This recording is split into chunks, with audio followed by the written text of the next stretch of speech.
Сәлем достар. Бұл видеода мен үй жағдайында қызанақ көшетін егудің ең оңай және тиімді тәсілін көрсетейін деп отырмын. Ең бірінші осындай топырақ таңдаймыз. Бұны кәдімгі дүкеннен сатып алып келінген универсальный грунт. Бұның ішінде барлық өзіне керекті тыңайтқыштары бар.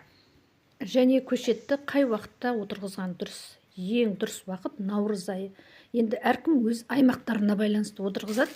Менде енді қазіргі уақытта осы бүгін отырғызып жатырмын. Бірінші осындай ыдысқа топырағымызды жайғастырып аламыз. Содан кейін барып, бұл топырақтың ішінде биогумус бар, пайдалы органикалық тыңайтқыш. Бұл көкөніске, гүлге, көшеттерге жақсы жарайды.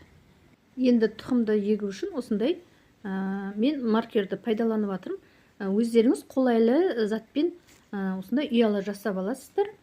Енді осы тесіп ұя жасағанға мен 50 тұқымды салайын деп отырмын. Мынау алған тұқымым дайындап, осыны енді суға салмай-ақ бірденен салып шығам. Осы ұялардың ішіне бір-бір түйірден салып шығамыз.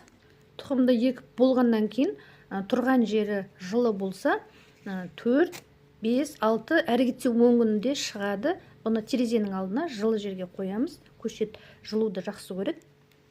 Тұқымның барлығын осылай сеуіп болдық. Енді осының бетіне қайтадан топырақпен сеуіп жабамыз. Өте тереңге тастамаңыздар.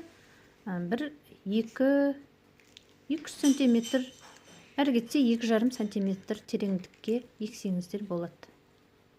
Ал енді суғаруына келсек, ең бірінші тұқымды еккеннен кейін мол қылып суғару керек.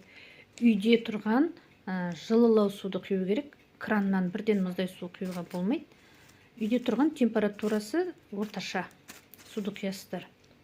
Шыққаннан кейін көшеттер шыға бастайды ғой.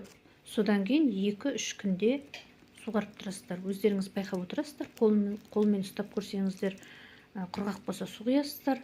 Суы мол болса 2 күнде бір құйып тұрсаңыздар болады. Тұқым өсіп шыққаннан кейін. Енді бұл еккен көшетіміз 50 күнде дайын болады. Әрмен қарай мамыр айында далаға отырғызуға үлгіріп шығады. Осы наурыз айында ексеңіздер. Содан кейін мынандай розовый деп жазып қоясыздар, сосын күнін жазып қоясыздар.